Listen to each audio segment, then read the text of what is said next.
In this chapter, we are going to discuss sleep. Infants can sleep up to 18 hours a day, so these are important decisions for both the infants and the parents.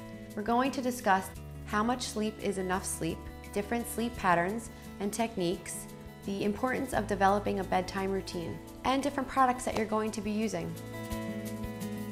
Ricky slept maybe 2.5 hours at a clip when we brought him home. A newborn baby from around birth to around 2 to 3 months is going to sleep anywhere from 10.5 hours to about 18 hours with no regular defined sleep patterns at all. The thing that I was told was nap when he naps. We try to sleep when the baby sleeps, but that's sometimes more of a wish. I had no idea how I was functioning with the amount of sleep that I had gotten. Every baby's different, so when I say these babies are going to sleep 14, 18 hours, they're not going to sleep 18 hours at one time. They're going to be waking up throughout that.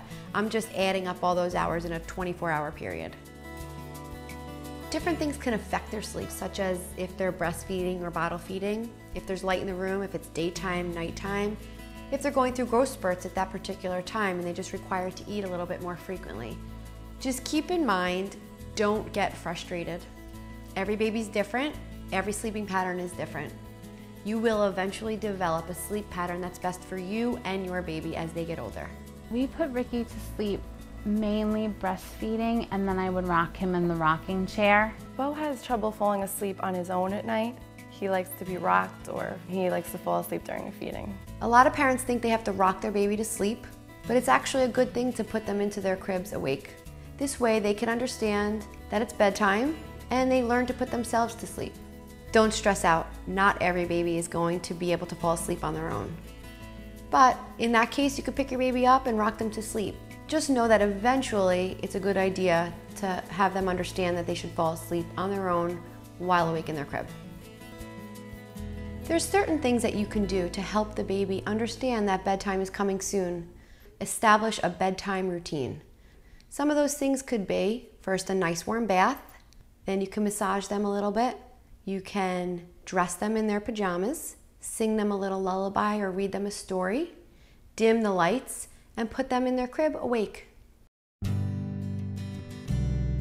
A lot of babies will start to sleep through the night from around 6 weeks to 3 months of age. I know that sounds like a huge difference of age, but every baby's different. Bo sleeps anywhere from 4 to 5 hours a night. At uncomfortable times, teething times, maybe waking every 45 minutes to an hour sometimes.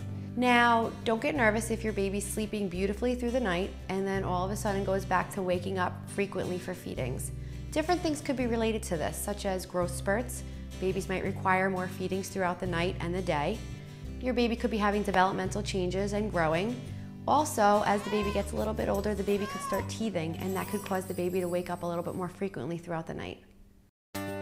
Swaddling is a way of wrapping your baby up nice and tight and secure in a blanket so that they feel that they have boundaries, they're comfortable. A lot of babies actually sleep better while they're swaddled. All my babies, when they first came home from the hospital, I swaddled them. You know, when babies are in the womb, they're all snuggled up. Their arms are up tight, their legs are close to them, and they like that position. So once they're born, they want to continue to be in that position for, a couple of weeks maybe. So you wrap them up, snug in a blanket, and it really calms them down. They're soothed, they relax, and eventually go to sleep. I tried when I saw that the people at the hospital were swaddling him, but I noticed that he was wrapped up so tight and he was crying, and as soon as you loosen the blankets and whatever else was in there, he was so much happier. If you think your baby doesn't like to be swaddled, that's okay. Sometimes maybe you're wrapping them up a little bit too tight. You could try to loosen it a little bit, but not all babies like to be swaddled. Again, every baby is different. So you'll learn what your baby likes. So some companies have made a blanket into a swaddler to make it easier for parents to swaddle their babies. The old-fashioned way is to just take a receiving blanket and fold it down and wrap it around your baby. A swaddler actually it's sort of a sack, and it has some Velcro on it so you can wrap it around your baby. Now, when you're swaddling them, keep in mind you do want the blanket to be a lightweight cotton. The reason why you don't want to use too heavy of a blanket for swaddling is your baby could overheat in the blanket. So be sure to use a nice lightweight cotton breathable blanket.